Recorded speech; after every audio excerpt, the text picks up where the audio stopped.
वो लड़का कमरे में अकेला बैठा है। बाहर से सब ठीक दिखता है, पढ़ाई चल रही है, नौकरी भी है, मोबाइल में लोग भी हैं, कॉन्टेक्ट्स हैं, लेकिन अंदर एक अजीब सा खालीपन है। उसे लगता है मेरे साथ ही ऐसा क्यों होता है। और मजेदार बात यह है कि वो अपने सारे दर्द का कारण ढूंढता है, अपने पास्ट में, अपने प्रेजेंट में और अपने हालात में। लेकिन अगर मैं आपसे कहूं कि आपके ज्यादातर दर्द का कारण ना आपका पास्ट है, ना आपकी पर्सनैलिटी है, बल्कि सिर्फ और सिर्फ लोग हैं और उनसे आपका रिश्ता।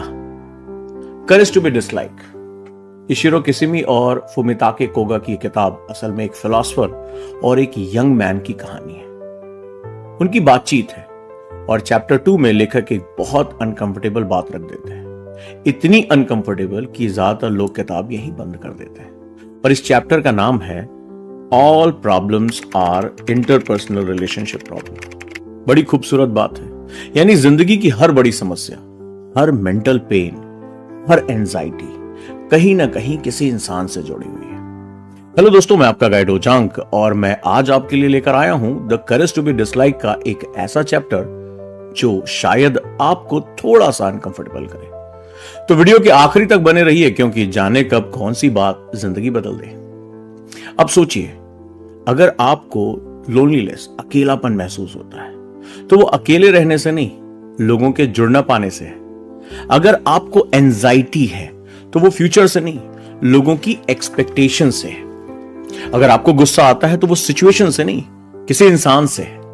इस चैप्टर में फिलोसोफर साफ कहता है कि अगर इस दुनिया में कोई दूसरा इंसान मौजूद ही ना हो तो आपको कोई प्रॉब्लम ही नहीं होगी। जी हां, ना कोई इंफीरियरिटी, न कंपैरिजन, न फियर, न रिजेक्शन, कुछ भी नहीं। आप इमेजिन कीजिए एक ऐसी दुनिया जहां सिर्फ आप हो, कोई जज करने वाला ही नहीं है, कोई कंपेयर करने वाला नहीं, कोई प्रूव करने की किसी को कुछ जरूरत ही नहीं, सब कुछ आपके हिसाब से। अब सवाल बहुत अनकंफर्टेबल है, तो फिर हमारे सारे इमोशनल स्ट्रगल आते कहां से? हम क्यों इतना स्ट्रगल करते हैं? अब यहां पर एडलरियन फिलॉसफी एक शब्द इस्तेमाल करती है, इंटरपर्सनल रिलेशनशिप। हम दुखी इसलिए नहीं होते क्योंकि हम कमजोर हैं, हम दुखी इसलिए होते हैं क्योंकि हम किसी से ऊपर होना चाहते हैं। बड़े ध्यान से सुनिएगा इसको। या किसी से नीचे महसूस कर रहे होते हैं। इंफीरियरिटी कॉम्प्लेक्स, नाम तो सुना ही होगा। ये किसी लैक की वजह से नहीं बनता, ये कंपैरिजन की वजह से बनता है। जब तक तुलना है तब तक दर्द है।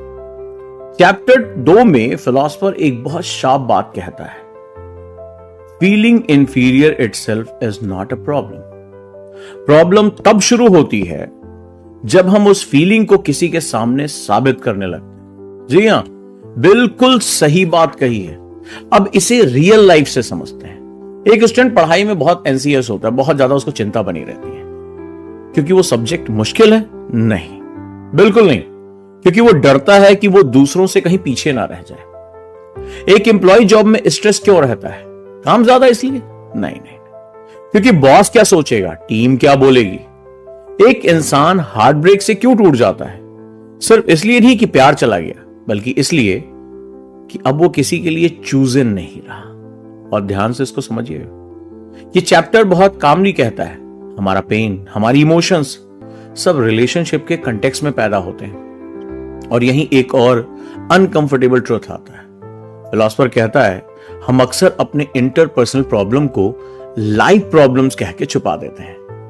हम कहते हैं मेरी लाइफ ही ऐसी है, मेरे सर्कमस्टेंसेस खराब हैं, मेरे पेरेंट्स ऐसे थे।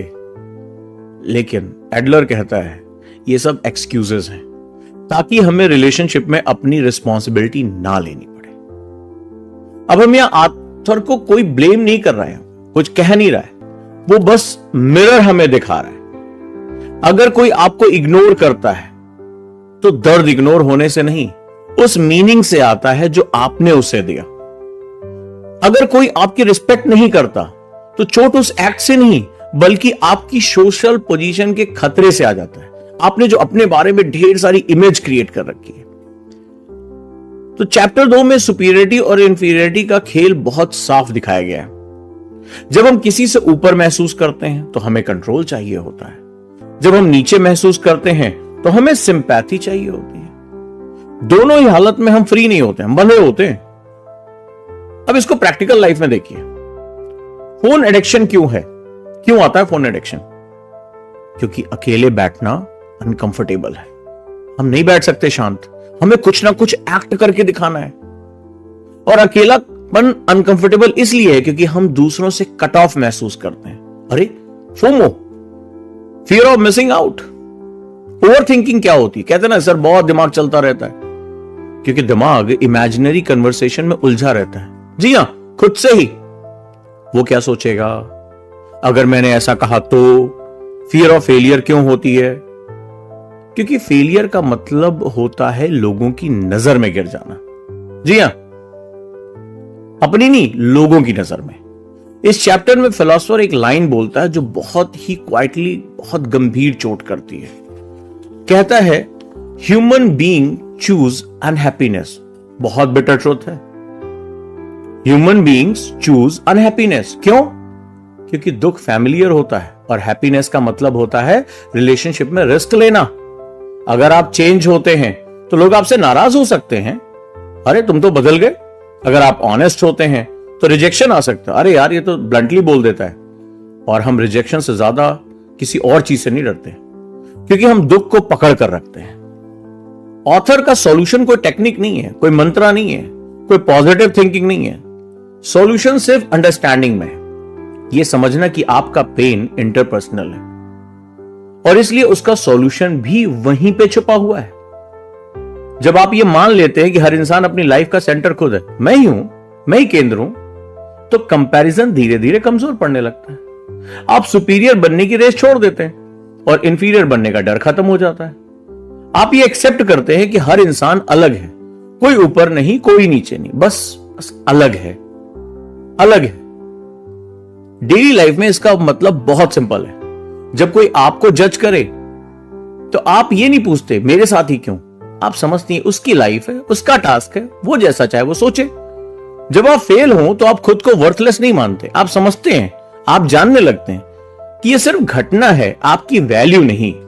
आप एक एग्जाम में फेल हुए हैं, लाइफ तो अभी बाकी है। जब आप अकेले हो तो आप खुद को ब्रोकन नहीं कहते, अलग थलग टूटा हुआ नहीं कहते। आप जानते हैं कि रिलेशनशिप बिल्ड होते हैं, डिमांड नहीं किए जाते।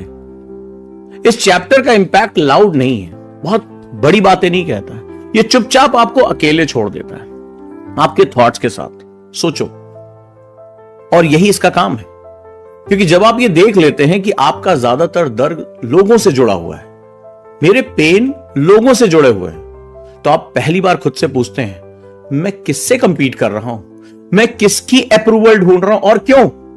मैं किससे कंपीट कर रहा हूं और किसकी अप्रूवल ढूंढ रहा हूं और क्यों?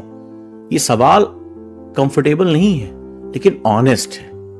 और ऑनेस्टी से ही फ्रीडम शुरू होती है दोस्तों। अगर हमें अपनी फ्रीडम चाहिए तो हमें इस ऑनेस्टी के साथ इसे स्वीकार तो करना पड़ेगा। तो कमेंट लिखने से पहले खुद से झूठ मत बोलना और वीडियो को लाइक, चैनल को सब्सक्राइब करना मत भूलना। एक आखिरी सवाल आपके लिए कि अगर आपकी जिंदगी से कंपैरिजन हट जाए तो आपके दुख का कितना हिस्सा अपने आप गिर जाएगा? मुझे कमेंट में ईमानदारी से जरूर बताना। वीडियो कैसी लगी ये भी जरूर बताना। मिलता हूं इसके 3rd चैप्टर में, तब तक के लिए नमस्कार।